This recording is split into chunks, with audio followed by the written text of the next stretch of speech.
Yohanes pasal 11. Demikian firman Tuhan mulai ayat yang pertama. Ada seorang yang sedang sakit namanya Lazarus. Ia tinggal di Betania, kampung Maria dan adiknya Marta.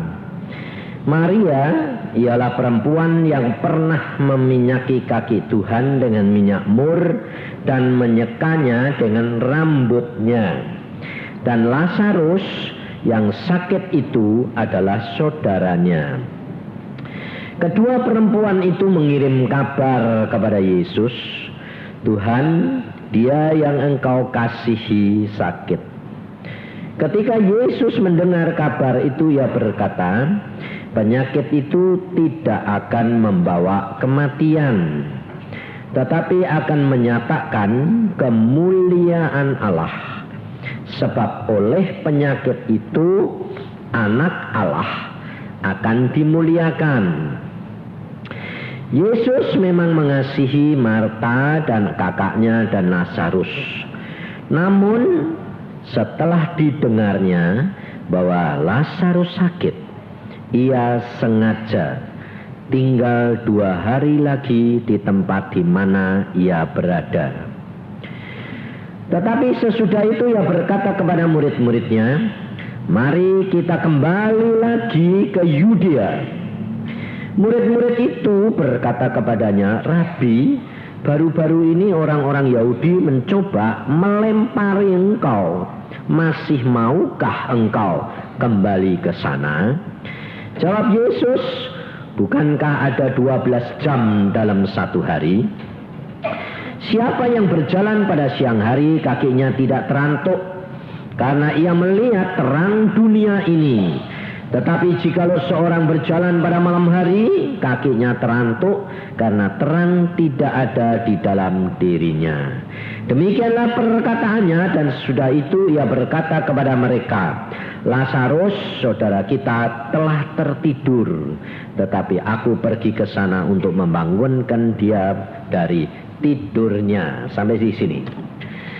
Saudara, peristiwa ini memberikan pelajaran kepada kita, saudara. Bagaimana saudara dan saya hidup menjadi orang-orang yang menjadi anak-anak Allah. Kita kerap kali melihat firman Tuhan dan diri Yesus Tuhan dari sisi Allah.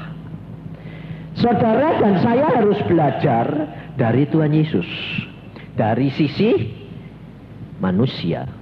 Sebabnya saudara, Tuhan Yesus pada waktu di dalam dunia selalu dia berkata anak Allah atau anak manusia? Anak manusia. Kenapa dia selalu mengatakan anak manusia? Padahal dia sebetulnya anak Allah.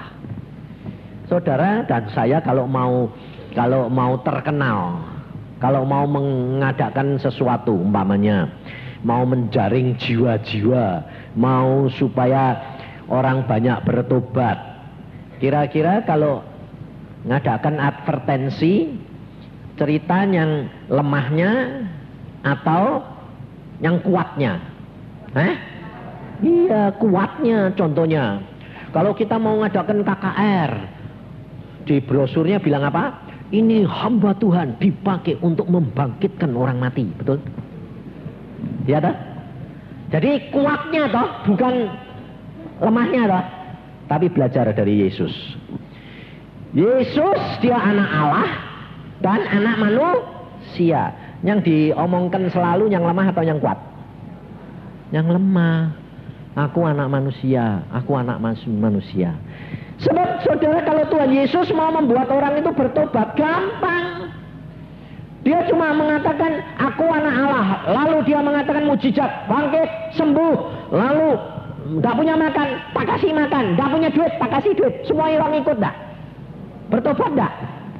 Tapi kenapa Tuhan Yesus kok gak mau? Nah ini masalahnya saudara. Maka dari itu kita mesti belajar dari Tuhan Yesus. Sebab saudara tahu, pertobatan itu karunia. Ya toh? Saudara bisa menobatkan orang? Nggak bisa. Tuh, coba baca di dalam Yohanes, supaya saudara dan saya itu tahu. Jadi kita itu mesti benar-benar belajar dari Tuhan Yesus, supaya saudara itu cara kerjanya seperti Tuhan Yesus. Yohanes 6 ayat yang ke 64, 65 dan 66. Tetapi di antaramu ada yang tidak percaya. Sebab Yesus tahu dari semula siapa yang tidak percaya dan siapa yang akan menyerahkan dia. Lalu ia berkata, sebab itu telah kukatakan kepadamu, tidak ada seorang pun dapat datang kepadaku kalau Bapa tidak mengaruniakannya kepadanya. Mulai dari waktu itu banyak murid-muridnya mengundurkan diri dan tidak lagi mengikut dia. Tuhan Yesus sendiri, waktu orang lain banyak mengikut dia, tapi pada waktu Tuhan Yesus berbicara perkara makan tubuhnya dan minum darahnya, orang-orang tidak bisa percaya, saudara. Mereka meninggalkan Yesus karena apa? Perkataan Yesus tidak bisa dimengerti, ditangkap. Kata-katanya itu ngayal. Suruh makan dagingnya, suruh minum darahnya piye. Nah, kita itu kalau baca Alkitab, kerap kali juga tidak bisa mengerti Tuhan Yesus, saudara. Kata-kata Tuhan itu bukan seperti kata-kata kita. Maka dari itu, saudara, tanpa Roh Kudus, saudara tidak akan mengerti firman Tuhan. Saudara bisa mengerti mengenai akal, tetapi mengenai tafsir, pikiran-pikiran manusia.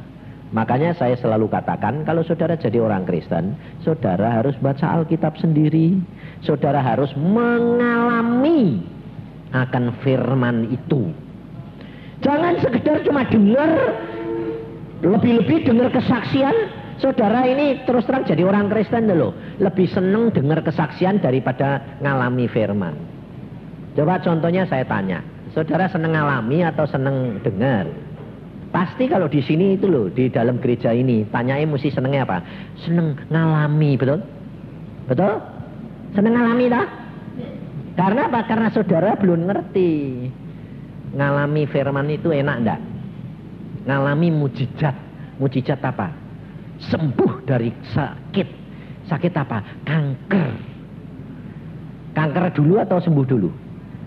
Nah terus kankernya mau enggak? Kankernya enggak mau, sembuhnya yang disembuhke apake. Lah ini loh saudara. Saudara itu jadi orang Kristen, kalau sedang tidak ada apa-apa, gampang. Kelihatannya itu imannya kuat. Cinta Yesus.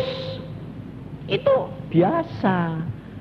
Tapi kalau engkau tahu imanmu itu benar apa enggak, kuat apa enggak, kamu dibawa masuk ke cobaan, ke penderitaan, itu baru kelihatan. Makanya saya berkata, iman tanpa penderitaan tidak akan menjadi sempurna. Kasih tanpa penderitaan tidak menjadi sempurna. Kasih bisa sempurna melalui penderitaan. Iman bisa sempurna melalui penderitaan. Jadi saudara harus sadar.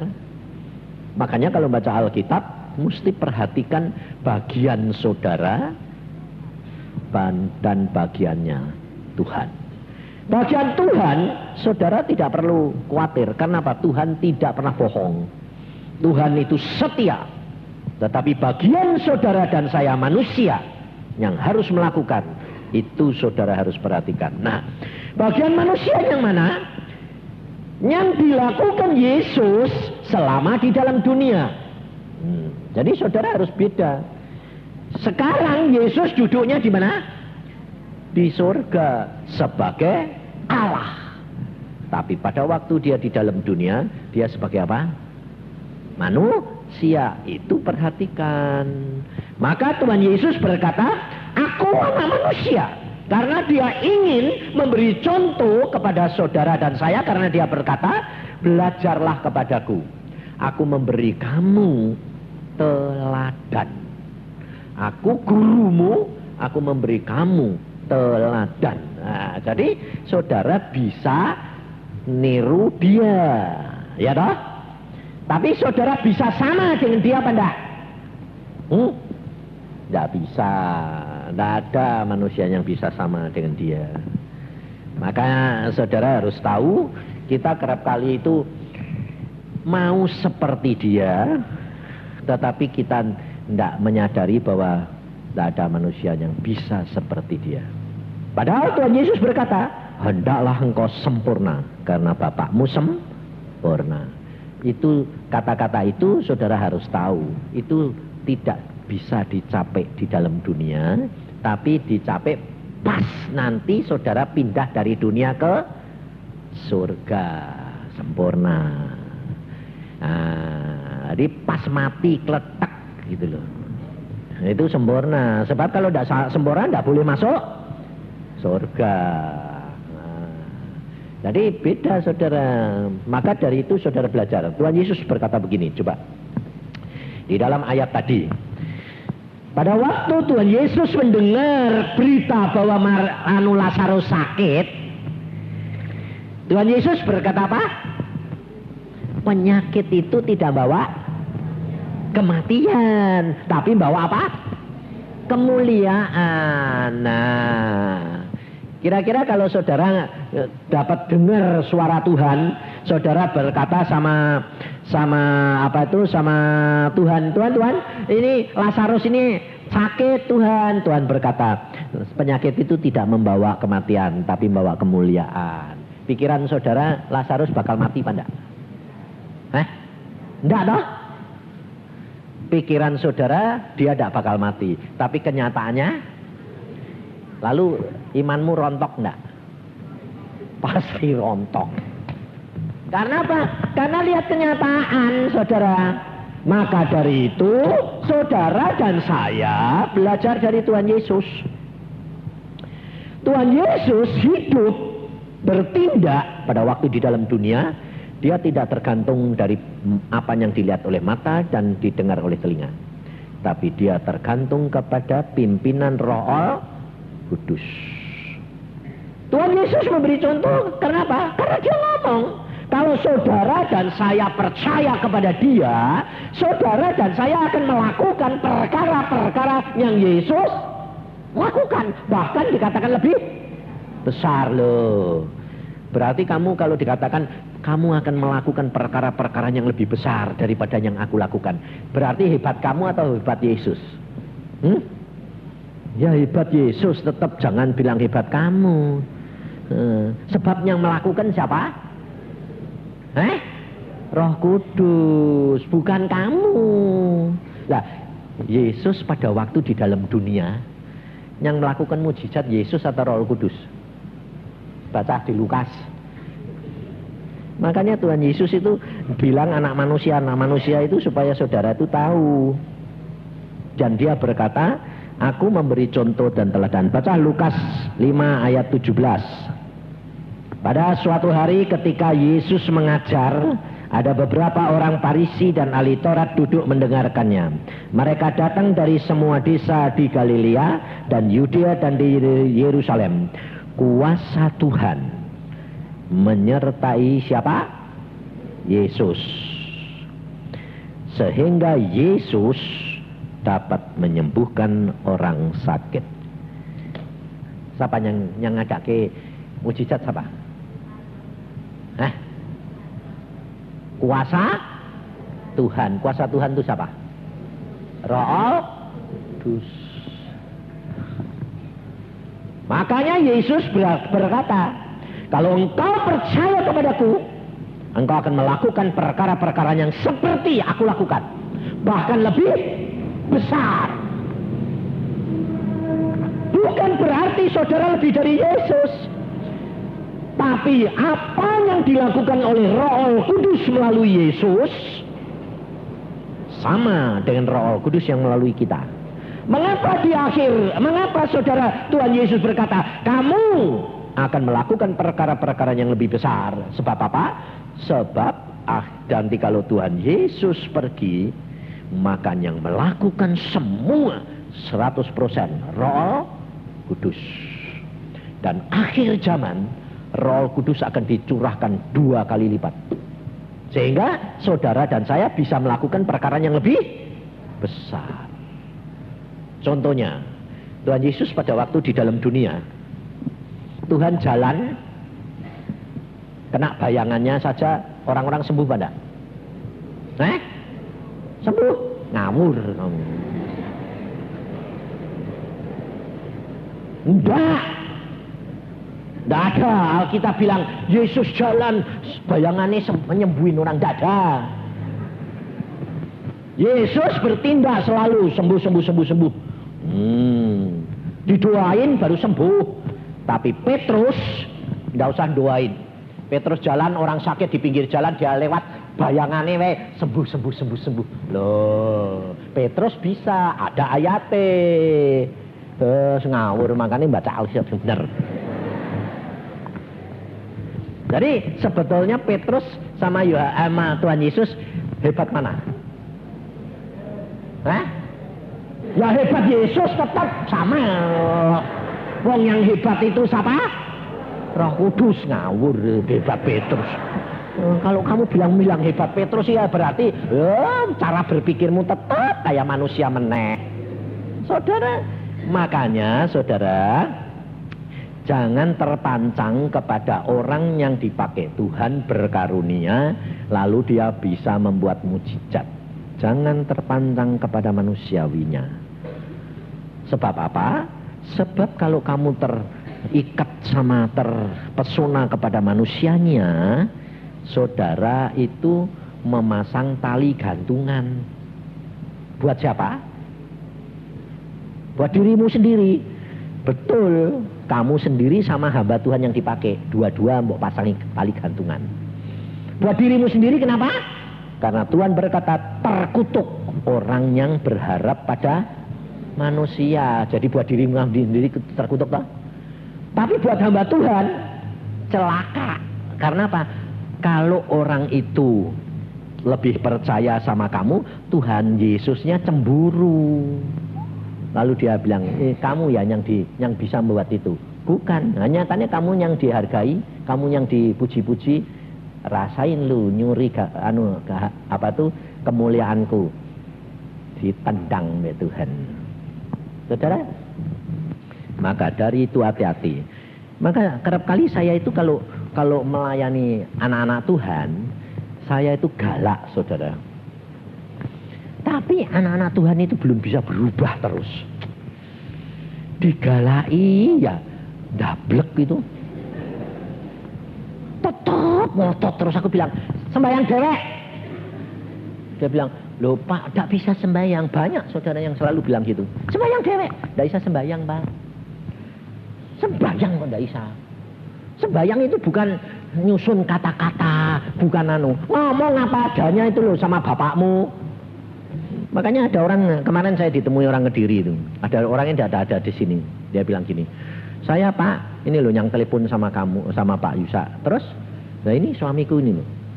Ini ginjalnya jebol, dokter bilang harus operasi. Saya sudah kepepet Pak, Singapura bilang harus begini. Saya telepon Pak Yusa malah marah, saya dimarahi. Sembahyang dewek. Saya ini sudah kebingungan Bapak Yusa. Terus Pak Yusa cuma bilang baca Alkitab, sembahyang. Pasti Tuhan jawab. Karena saya sudah dimarahi gitu ya saya jalanin aja. Ternyata Tuhan luar biasa Pak. Saya baca Alkitab, saya berdoa. Seminggu kemudian dokter bilang apa? Sembuh. Ngalami lah? Iya. Kalau tidak ngalami tidak percaya ya Pak. Ini rasain doang. Sebabnya apa saudara? Saudara itu kepinginnya apa? Kepinginnya itu KKN. Pak Yusa yang minta kan gampang. Makanya karena orang Kristen itu terlalu manja. Terlalu manja saudara. Tidak boleh. Masuk surga itu tidak gandeng-gandengan. Sendiri-sendiri. Makanya saya itu terus terang galak saudara. Sungguh galak saya. Sebab saya penginjil, bukan pendeta. Pak pendeta tidak boleh galak. Sebab pendeta itu merawat. Jadi jam 2 sekalipun ditelepon, ya hanya ditelepon karena orang mencret. Ya. Jemaat itu kalau sudah manja, mau mencret, nah pendetanya hingon nyembayang. Tapi kalau pendeta mesti datang, kalau penginjil enggak. Sebab penginjil enggak punya jemaat. Kalau pendeta jemaatnya digitu ke kabur. Ya dah. Jadi kalau penginjil itu lain. Makanya saya itu galak, saudara. Nah, ada suami istri datang ke rumah saya. Jam 11 malam. Saya kalau tidur tuh jam 9. Karena apa? Jam 2, jam 3 dibangunin Tuhan suruh sembahyang. Jadi kalau tidurnya kemalaman enggak bisa sembahyang toh, ngantuk toh. Dimarahin. Nah, jam 11 bel, tak biarin istriku bilang gini, "Yang tidak mau buka belmu terbakar kowe nanti." Dipencet terus kok. Terus repot tenanan. Tak bukai. Ada apa? Tolongin dong Pak. Kenapa? Ayo masuk, duduk. Ngapain? Aku bilang malam-malam ke sini. Itu loh pembantu saya kerasukan setan. Sekarang tak kunci dah kamar. Lah kerasukan setan, kamu kan anak Tuhan dah. Iya. Lah kok gak kamu usir dewek? Kalau aku bisa ndak datang ke sini, Pak.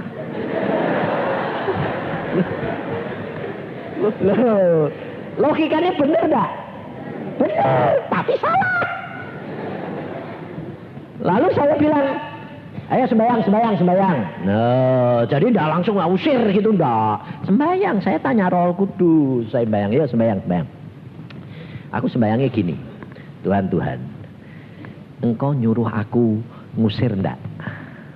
Terus terang Tuhan, aku ini ngantuk. Aku tidak sembahyang terus terang, jujur. Jangan lalu gini, Tuhan, usir kue sih Tuhan. Aku bilang, Tuhan, Engkau suruh aku apa ndak? Terus terang aku ngantuk loh Tuhan. Tuhan ini ngomong gini, mereka bisa Tuhan, bisa. Wis kon ngerjakke dhewek Tuhan ya. Amin. Kamu pulang, usir dhewek.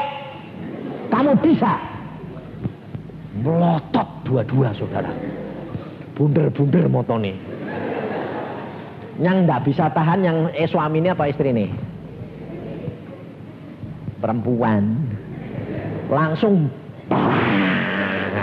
wes bundel motone jeplak. Pendeta gitu. Aku ndak pendeta kok. Wong dimintai tolong ndak mau. Saya bukan tidak mau. Tuhan bilang kamu bisa praktek dewek. Kalau aku bisa, aku nggak datang sini. Ngapain aku datang sini? Nah, karena cara berpikirmu salah. Jadi kamu bilang tidak bisa karena kamu sudah punya pikiran tidak bisa. Tapi Tuhan berkata, kamu bisa. Sekarang pulang. Tak usir. Dia bilang, pendeta kayak gitu. Wis pulang. Tak dorong. Ayo pulang. Aku mau tidur. Ngomel sepanjang jalan. Terus suami istri ribut. Suaminya bilang gini, ayo. Tadi aku jangan bilang Yusa galak. Istrinya bilang, ayo, pulang kok kayak gitu ya. Sudah pulang. Aku menulis serasa ngomel. Pulang saudara. Pulang di rumah, bisa tidur Pak enggak? Nggak bisa tidur saudara. Karena apa? Telinganya dipasang terus. Karena di kamar itu gerubiakan. Buang. Jengkel. Ya, tambah malam toh, terus malam jam 2 malam pintunya jebol. Dia denger gerubiak jebol. Lah piye Pak? Lah ya piye ini? Sebentar lagi didengar ke pintunya kamar dia ditendangi. Jebol saudara. Waktu jebol, pembantunya perempuan bawa parang. Suami istri mau diparang. Yang mau diparang itu suaminya apa istri ini? Istri ini sebab sing paling cerewet. Wah, pembantunya perempuan bawa parang, istri ini mau diparang. Mau diparang, kepepet toh. Waktu kepepet, ketakutan, dia bilang, Yesus.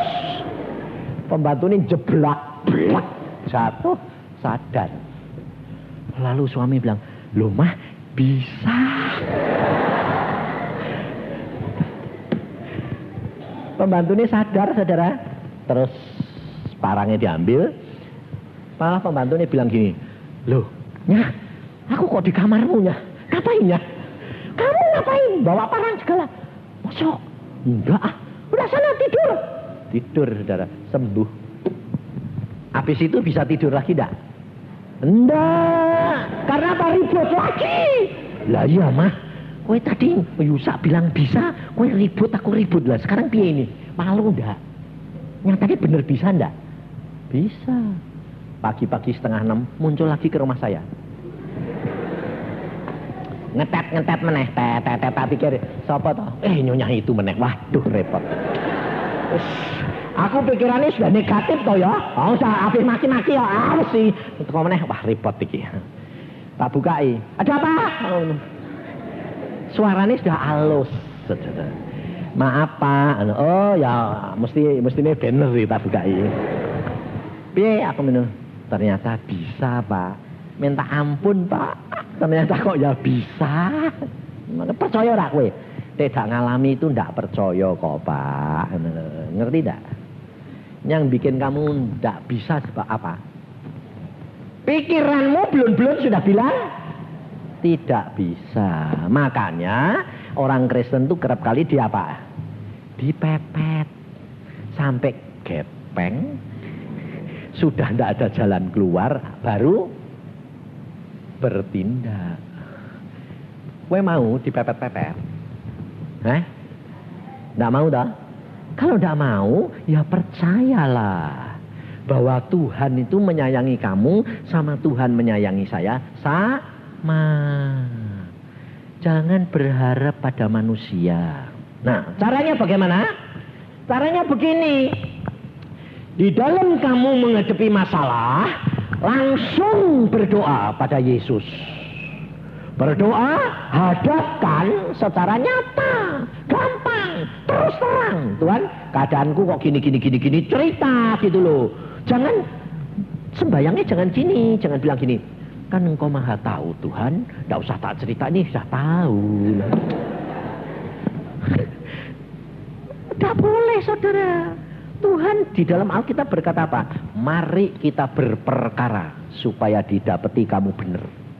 Loh, jadi kamu terus terang. Tuhan kepingin supaya saudara dan saya itu jujur dalam segala perkara. Nah, cerita apa adanya gitu loh. Wong Tuhan itu luar biasa. Tuhan tidak lihat doamu cara kayak apa, kue pinter pada enggak. Tuhan melihat hatimu yang tulus. Wong seorang totok baru bertobat dia bilang, Pak, anakku sakit parah Pak, sembayang ke. Aku bilang, sembayang dewek. Sembayang. Kamu kepinginnya apa? Oh, jadi sembayang tuh kepinginnya diungkap ke. Iya, wes ayo tak tunggu nih, sembayang. Ya wes. Tuhan Yesus, lu tahu anak gua sakit parah nih. Lu sembuhin dong Tuhan. So, aku sampai ketawa. Aku tak pikir, wah kita ajari takoan sembayang malah sembayangnya ngawur kayak gini. Tuhan Yesus dipanggil lulu gua aku. Tapi aku ya bilang, Tuhan ampun loh ya Tuhan, wong dia memang gak ngerti kok ya toh. Wong agak baru kok. Terus apa nih? Terus dia ini, gua minta lu sembuhin Tuhan. Dalam nama Yesus sembuh. Aku percaya Tuhan, lu hebat. Saudara tahu sembuh anaknya. Dia bilang, Yesus hebat ya Pak. Iya hebat, tapi kamu sembahyang jangan lulu gua. Jangan lulu gua. Nah, tapi Tuhan itu mendengar saudara, sembuh saudara. Total, bayangin. Sampai anaknya bilang, Tuhan hebat ya Pak. Iya, Tuhan Yesus hebat. Maka dari itu saudara, coba belajar segala sesuatu belajar dari Yesus. Yesus itu kalau dia mau menyembuhkan orang, kalau dia mau bertindak, selalu bertanya kepada Roh Al-Kudus, Bapaknya di surga.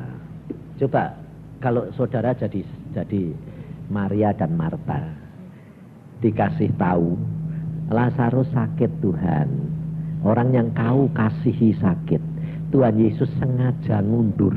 Bayangin saudara, kamu kecewa enggak? Kecewa. Kamu punya masalah, berdoa tidak dijawab-jawab, kecewa enggak? Iya, karena kamu enggak kenal Tuhan. Kalau saudara dan saya enggak dijawab, itu Tuhan pasti punya maksud. Maksudnya apa? Supaya kemuliaan Tuhan lebih besar. Itu Tuhan. Saya ngalami sendiri saudara. Tanya istri saya, waktu saya jadi dokter praktek, sedang ngebur gigi orang ini, jantungku bocor, pucat. Suster saya bilang, dokter, kok putih? Wong hitam jadi putih. Aku bilang, pasien suruh pulang, tutup. Saya pulang, jantung saya kena serangan jantung saya bocor. Saya kalau enggak cepat mati di jalan saya. Saya ngebut pulang 20 menit dari tempat praktek ke rumah, lari masuk garasi, tidak sempat untuk nutup apa, lari masuk di tempat tidur, blek, semeleh. Istri saya bilang, ada apa yang? Sudah di tempat tidur, blek, lumpuh total. Lumpuh total. Sebab otak saya mengalami apa? Degenerasi, penyusutan karena darah tidak mompa ke atas. Bayangkan saudara. Terus istri saya bilang gini, loh terus biayang? Kamu percuma, panggil dokter juga percuma. Kenapa? Pasti dokter tidak bisa apa-apa. Kalau sudah gini, wong lumpuh sudah total loh yang. Udah semuanya, tidak bisa jalan. Aku cuma bisa ngomong, mataku bisa melek-melek, tapi gerakin tangan sudah tidak bisa yang. Loh kamu lumpuh total ini. Nah terus piye? Saya bilang, kamu sembayang, ngucap syukur. Loh aku jangan mau tinggal mati loh. Aku bilang, mati hidup di dalam tangannya Tuhan. Anakmu masih kecil-kecil, burung dikasih makan, masa kamu tidak percaya kamu dikasih makan? Ya tapi yang, ya seorang tapi sembayang. Sampai jam 2, jam 5 pagi sore, sampai jam kan malam dia sembayang jam sebelah saya tidur. Sembayang sambil tiduran. Jam 1, jam 2 sudah ketiduran atau capek toh ya. Yes, beneran Tuhan, aku pulang nanti jadi tidak usah lihat. Saya tahu saudara, saya harus pulang. Maka dari itu saudara, saya berani ngomong karena saya itu ngalami sungguh-sungguh. Maka dari itu saudara itu tidak usah khawatir. Hidup saudara dan saya itu ada di dalam tangannya Tuhan. Ngerti tidak? Saudara harus percaya sungguh-sungguh setelah saudara menjadi orang Kristen, saudara itu milik Tuhan. Tidak ada segala sesuatu yang jamah saudara tanpa Tuhan. Jadi saya tahu, saya harus mengalami itu. Sebab apa? Supaya aku dapat memuliakan nama Tuhan. Saya cuma gini, terima kasih Tuhan, terima kasih Tuhan. Si iblis ngomong, sebentar lagi kamu mati. Saya bilang gini, hidup untuk Yesus sesuai dengan firman. Hidupku bukan milikku lagi, tapi milik Yesus. Mati adalah satu keuntungan. Lo ngerti lah? Ngerti lah? Nah tapi kok kamu takut mati? Nah itu, ngerti tapi tidak konsekuen. Nah, saya mengucap syukur. Lalu, kalau sudah gitu lalu terjadi perubahan. Perubahan saudara bukan perubahan baik. Perubahan mati. Kaki saya lihat tuh, kok kaki saya kok sakit kayak gini. Saya sambil tiduran sambil ngelongok gitu. Waduh mati. Kaki ini sudah mengalami kematian. Saya dokter jadi tahu. Wah biru. Membiru. Oh mati kakiku. Oh sudah mati ini. Sakitnya itu kayak ribuan jarum. Ya itu kalau tubuh mengalami degenerasi, jadi kematian itu sakitnya luar biasa. Saya bilang, wait mati nih tubuhku. Itu jalar dari kaki naik. Jam 2 malam jantung saya mau berhenti. Napas itu, narik napas itu susahnya setengah mati. Game ini. Saya sudah tahu.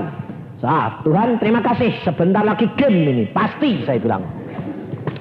Saya ngelirik istriku ngorok. Aku bilang Ben wis beneran. Terus saya dapat penglihatan saudara. 2 tongkat putih. Setiap kali saya berkata terima kasih Tuhan, tongkat ini mepet. Tiap kali saya bilang terima kasih Tuhan, sakitnya luar biasa, saya bilang terima kasih Tuhan, mepet. Sakit lagi, waduh ini sudah sampai jantung ini Tuhan. Sudah, mepetnya itu truk, ini terakhir. Sudah di jantung ini, saya bilang ini terakhir Tuhan. Udah, saya daripada terima kasih pelan-pelan, teriak keras saya. Terima kasih Tuhan, gemes. Terima kasih, nempel saudara. Tak, meledak saudara. Tiyo, saudara tahu, jantung saya meledak. Ledakannya itu sampai tuh, kaget saya. Istri saya yang tidur bangun. Dia bilang, ada apa ya? Ada apa ya? Saya bilang, sembuh. Sembuh, saudara. Hanya dengan mengucap syukur, sembuh. Total, sembuh. Oh bisa, mulai digerakin bisa. Saya belajar jalan, belajar menggerakkan alat-alat tubuh saya 2 minggu. Kayak bayi lagi. Mulai tarik-tarik, turun, mulai napak, tidak kuat, jatuh. Mulai berdiri lagi 2 minggu. Sembuh total, saudara. Loh, enggak separuh-separuh, enggak edek-edek, enggak. Seluruhnya sempurna. Karena apa? Melakukan firman. Kalau Tuhan mengatakan ucapkan syukur dalam penderitaanmu, ucapkan syukur. Nekat gitu loh, berani.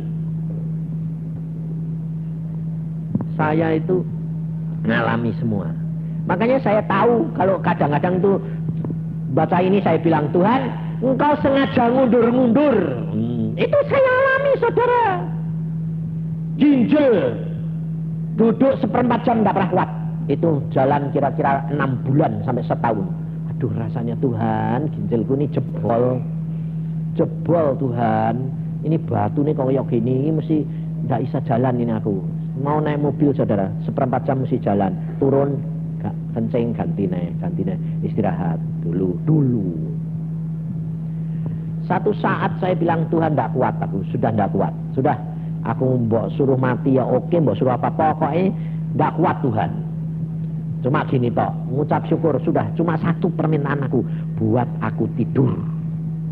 Itu jam 2 malam juga. Tak kuat. Keringet itu kayak sejagung-jagung basah sampai tempat tidur saya itu basah.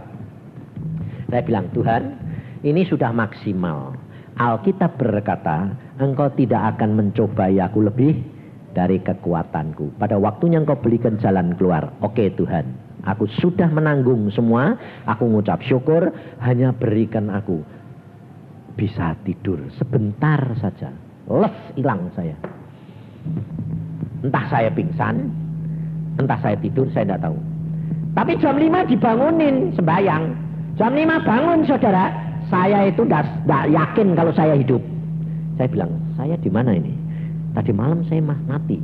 Saya lihat-lihat, oh kok saya sakit hidup ini. Oh loh kok pinggangku sudah tidak sakit. Lalu saya berdoa, mengucap syukur, pergi ke belakang. Saudara tahu, ke belakang semua batu keluar. Kagetnya apa? Lah kencing kok kerotok. Kemelotak. Lihat, wih tajamnya gini. Pantesan sakit. Keluar seluruh batu, keluar. Dan sejak itu sampai hari ini tidak pernah sakit. Tuhan itu.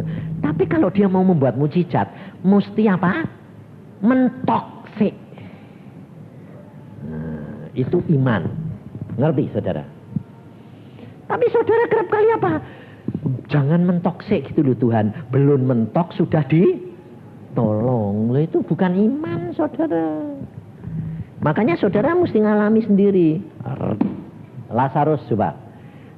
Tuhan, orang yang kau kasih sakit disengaja ditunda lalu mati. Mentok toh? Terus mati ya mentok toh? Mentok. Baru mujizat terjadi. Maka dari itu saudara, belajari firman Tuhan. Saudara harus tanam dalam dirimu. Apa? Engkau sekarang sudah menjadi anak Tuhan. Engkau sekarang sudah menjadi milik Yesus. Engkau dan saya sudah dibeli dengan harga tunai. Kamu bukan milikmu lagi, milik Yesus. Apapun yang terjadi dalam hidup kamu, milik Yesus. Jadi saya suka dia mau bertindak apa terhadap kamu, saya sukamu. Saudara tidak punya hak. Tapi kalau saudara berani menjadi pelaku firman, ngucap syukur, nyerahkan 100%, Yesus yang bertindak. Luar biasa. Saya tahun berapa? 80 berapa itu di tempat Pak Saudi. Di tempat Pak Saudi. Kena serangan jantung yang ketiga. Jam 12 malam saya kaget saudara. Kagetnya apa? Bisa napas. Loh, wah jantungku ini. Cuma 3 kali tarik napas, gelek mati saudara. Makanya saya bisa cerita orang mati. Nanti kalau kamu mati, persis nanti kan rasanya kayak saya. Orang kalau mati itu cuma sesek napas 3 kali, gelek. Terus keluar saudara. Keluar itu persis badannya sama dengan saya. Saya taunya gini, setelah mati saya keluar. Yang keluar tuh jiwa sama roh. Tubuhnya kan tidur. Saya lihat, loh kok 2? Saya bisa keluar. Loh kok 2? Loh aku ini siapa? Lah itu siapa? Kok Yusa be Yusa? Kok 2? Sadar saya, oh mati. Tadi kan sesek napas. Tak lihat, oh jantungku berhenti. Langsung gini, nadah ke atas. Masih di sebelah mayat saya. Saya bilang, Tuhan Yesus, aku pulang. Langit tuh buka saudara. Saya ketemu sendiri sama Tuhan Yesus di tahtanya. Tahtanya luar biasa berkilauan. Tuhan Yesus itu mesem gini. Tuhan, aku pulang. Tuhan berkata, tidak boleh. Tugasmu belum selesai. Jantungku berhenti. Aku kepengen pulang. Tuhan bilang, nanti pada waktunya aku jemput kamu sendiri. Tapi selesaikan tugasmu. Jantungku berhenti Tuhan. Tidak masalah. Bayangin saudara. Jantung berhenti kok tidak masalah. Kalau tidak Tuhan tidak bisa. Lalu dia cuma gini. Tidak usah ngambil apa-apa. Cuma gini. Perhatiin. Dia cuma gini. Sinar. Sak kelereng dari surga itu terus saya lihatnya ya sekelereng dari surga sampai ke bumi ini ya sekelereng masuk ke jantung saya meledak. Jantungnya jalan. Loh kok jalan? Lalu Tuhan bilang gini, lihat jantungmu jalan lagi dah. Ayo masuk sana. Aku minum, pulang aku minum. Masuk. Aku kepengen pulang. Tangannya dia molor saudara. Dari surga itu molor panjang. Cuma dijumput saya. Dilempar. Bangun saya. Bangkit. Sayang. Bangkit saya. Hidup lagi. Aku ini Tuhan mau pengen pulang kok. Nanti waktunya aku panggil kamu sendiri. Saudara. Tidak ada orang tahu dah. Kamu jangan kira tidak tahu. Istri saya di Bandung. Tahu saudara. Jam 5:30 pagi-pagi itu. Telepon saya. Dia berkata gini. Yang. Ayo. Kue itu tadi malam jam 12 kemana? Loh, kue kok ngerti? Ngaku itu kaget karena apa? Kue mati yo. Kue pulang. Aku ribut be Tuhan. Saya bangun Tuhan janjinya aku sih. Kok dia pulang? Jangan loh ya Tuhan. Janji loh ya Tuhan. Dia ini mati ya Tuhan di sana. Dia tahu saudara. Nah, jadi jangan khawatir saudara. Suami istri itu satu. Kalau ada apa-apa pasti diberi tahu. Jadi tidak usah pusing, tidak usah ribut. Tuhanmu lebih tahu. Makanya aku bilang, ya betul tadi malam jam 12 aku mati.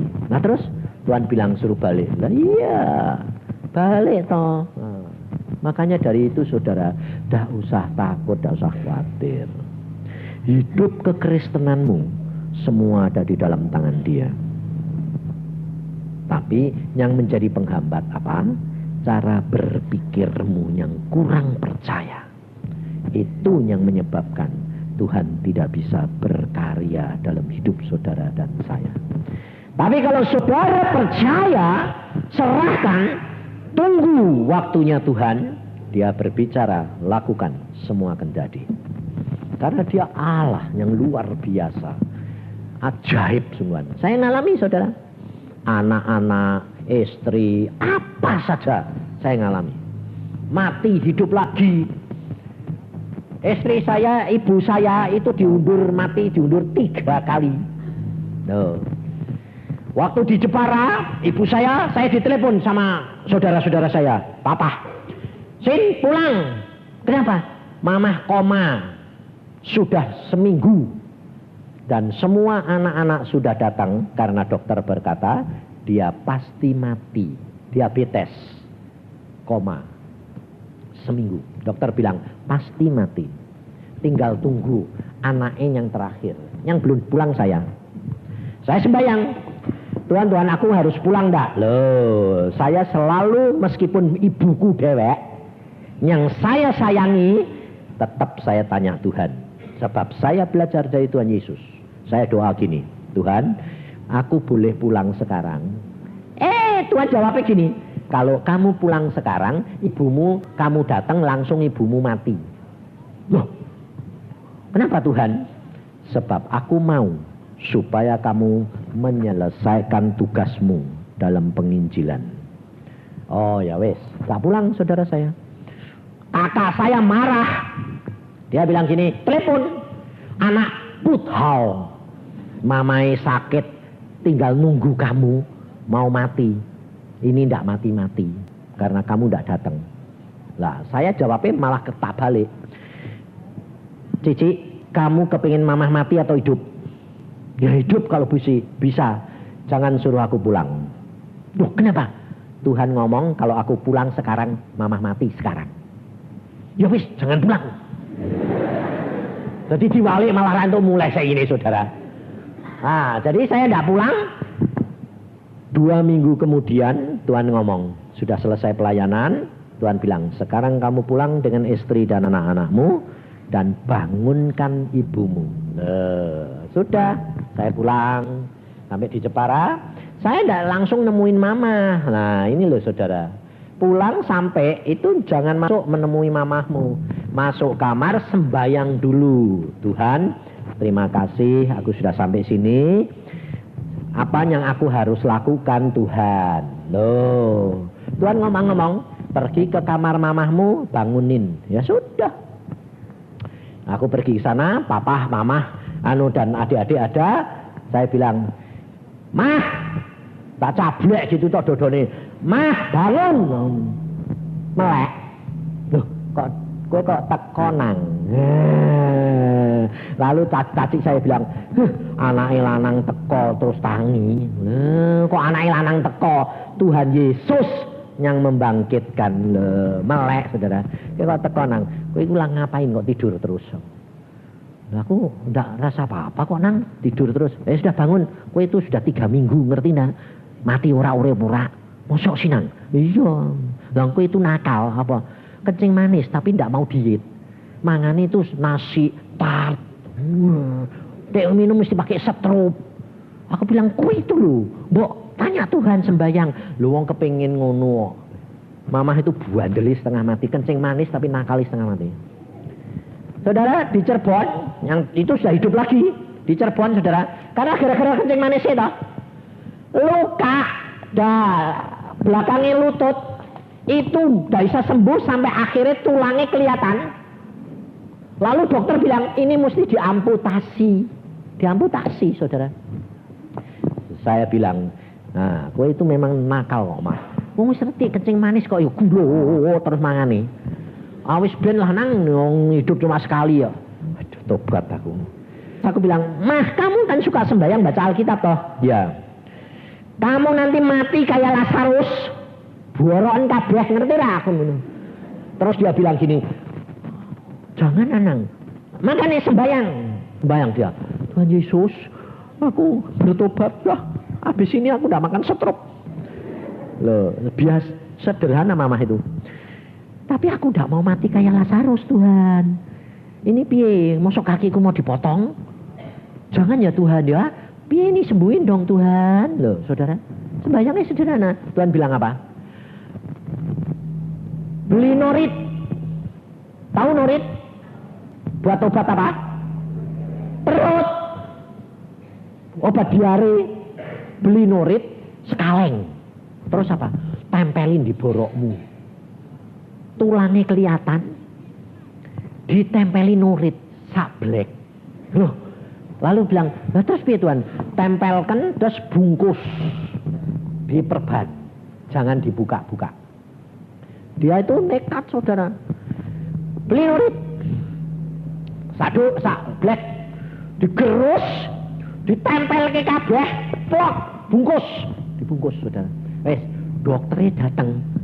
Loh, ini dikasih apa? Norit. Loh, lawang luka terbuka, tulangnya kelihatan. Di norit itu kan malah infeksi. Lah enggak tahu dokter, Tuhan bilang gitu kok. Hah? Yang ngomong siapa? Tuhan. Tuhan yang mana? Tuhan Yesus ini loh. Lah terus, loh tante ini harus dipotong. Jangan dipotong, biarin aja. Nanti setelah berapa lama kalau Tuhan bilang suruh buka, kalau jangan dibuka enggak usah dibuka lah. Enggak diganti-ganti kok. Saudara tahu, 2 minggu kemudian Tuhan bilang buka. Kembali normal, sembuh. Bayangin, dokternya lihat, wah, ajaib. Awang luka ngangah kayak gitu, tulangnya kelihatan, dipopoki norit. Tapi jangan lalu nurut loh ya nanti. Nanti jangan lalu orang mulai, oh kasih norit aja. Gue nanti dipisui. Nah, kenapa kok ini bisa sembuh? Karena firman Tuhan, rema Tuhan yang nyuruh, lakuin. Jangan lalu gini. Makanya aku bilang, untung mamaku itu wis lebih baik bodoh tapi nurut daripada keminter jadi tak nurut. Pikirnya engko infeksi ngalah, infeksi beda padha wae bakal dipotong, betul lah. Ya yes, nurut Tuhane popoke plok. Nah, waras. Saudara. Dia ngalami mujizat, saya bilang nurut Tuhan mah, bertobat. Yang penting itu tulus hati, ya. Mau mati mama. Sabtu saya mau pergi ke Semarang. Tuhan ini ngomong, kasih selamat jalan sama mama. Kenapa Tuhan? Minggu depan tak bawa pulang. Mati Tuhan. Yo. Mah. Kowe wis siap? Siap apa? Pulang. Loh, Tuhan bilang aku mau dijemput. Ya, minggu depan. Oh ya beneran. Ya wis, aku tak siap. Siap ya? Ya wis. Selamat jalan. Udah bakal ketemu, tapi ketemu di surga, ya? Ya. Papa saya marah, saudara. Sebab aku ngomong sama mama, papa denger. Dia bilang, anak edan. Padahal orang Kristen loh, anak Tuhan yang baik. Sebabnya apa? Nggak mau ketinggalan. Anak edan. Mau mamanya jaluke murid. Nggak. Tuhan bilang minggu depan pulang. Mama bilang, aku sudah siap kok. Saya di Semarang, saudara. Hari Senin sembayang nih di kamar. Loh, jam 1:30 saya sembayang. Loh, yang buka kamar saya siapa? Tidak ada orang. Kok kamarku dibuka? Aku bilang, Tuhan yang buka kamar saya tadi siapa? Ibumu minta diri. Loh, mama mau mati Senin. Nggak, besok. Oh, sekarang nemui saya itu minta diri. Nangis aku. Nangis saudara. Ya kepengen wong anak. Aku bilang gini, Tuhan, aku boleh pulang ngasih selamat jalan. Tuhan ngomong pilih. Kamu mengasihi ibumu atau kamu mengasihi aku? Bayangin saudara. Aku tahu, aku mengasihi engkau. Selesaikan tugasmu. Pelayanan. Selasa saya pergi ke Kudus. Saya khotbah. Jam 7 kurang 10 saya lihat mamah terbang. Saya lihat mamah terbang. Sedang khotbah gini, saya lihat mamah terbang. Mamah bilang gini, selamat tinggal anakku, kita ketemu di surga. Saudara tahu? Saya berhenti khotbah sebentar, selamat jalan mamah. Luar biasa enggak Tuhan itu? Pulang, tanya istri, saya dicari istri saya, enggak ketemu. Karena mama saya mati jam 7 kurang 10, saya dientrokal di mana-mana enggak ketemu. Istri saya dimarahi sama saudara saya. Suaminya nginjil kok, enggak tahu tempatnya. Loh, kamu tuh kan tahu watake suamiku. Enggak pernah telepon, enggak pernah ngasih tahu. Tapi nanti kalau ada apa-apa dikasih tahu Tuhan. Selesai khotbah jam 7:30, saya pinjam telepon. Pak, tolong pinjam telepon ya. Kenapa? Introkal ke Bandung. Kenapa? Ibu saya tadi jam 7 kurang 10 berangkat. Saya telepon dia. Yang, Mama pulang. Kamu di mana? Di Kudus. Kamu dicari, tak cari, tidak ketemu. Ya, tidak usah kamu cari. Nah, nanti Tuhan dikasih tahu dewek. Tadi mati ini jam 7 kurang 10 toh? Yo, iya, wis, tidak apa-apa. Wis, nanti Tuhan yang ngatur semua. Aku sudah tahu. Ya wis. Besok pagi-pagi jam 6 saya ada di Cirebon. Saudara tahu? Bapakku tidak bergeming, saudara. Minum tidak, makan tidak. Minta supaya mama bangkit. Anak itu bingung semua, kenapa? Takut mati sekalian. Terus saya datang jam 6, adik saya, kakak saya ngerubung semua. Itu piye papa? Tidak mau makan, tidak mau bergerak, tidak mau ngomong. Tek mati sisan piye itu? Aku bilang gini, tenang, percaya saja, Tuhanmu itu luar biasa. Kamu lihat bagaimana Tuhan suruh saya. Nah, saya masuk kamar, saya tidak ngomong sama papa. Kalau papanya saya mau urusi, repot. Saya ngomongin sama mama. Selamat jalan mama, kamu di surga sudah enak toh? Tunggu kita pulang ke surga. Amin. Papa jawab, bener kamu nang. Terus dia bilang, ini aku minta makan dan minum. Anaknya seneng semua. Kenapa? Papa sadar. Aku bilang, kenapa? Kamu sebelum masuk ke kamar, aku itu telingaku dibuka sama Tuhan. Saya bisa dengar percakapan mamahmu sama Tuhan Yesus. Dia bilang gini, Tuhan Yesus, kalau aku tahu surga itu enaknya kayak gini, ya jauh-jauh hari aku sudah kepingin pulang Tuhan. Terus Tuhan bilang, itu lihat tuh suamimu tuh loh, minta kamu balik. Terus mamah bilang, aku tidak mau balik, biar suamiku nanti yang pulang. Di sini luar biasa enaknya. Mamah, papa lalu bilang, bener kamu nak, kalian tidak usah takut, tidak usah khawatir. Segala langkahmu sudah diatur Tuhan. Semua diberitahukan. Kalau engkau menyenangkan Tuhan, semua diatur Dia. Amin. Mari kita berdoa. Tuhan Yesus, firman-Mu sudah hamba sampaikan. Anak-anak-Mu di tempat ini sudah mendengar, supaya mereka jangan khawatir dan takut bahwa segala sesuatu Tuhan yang menetapkannya.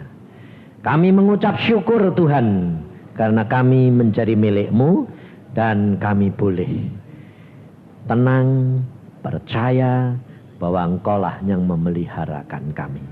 Apapun yang terjadi dalam hidup kami, Engkau sudah lebih tahu, dan rencana-Mu pasti indah dalam hidup kami.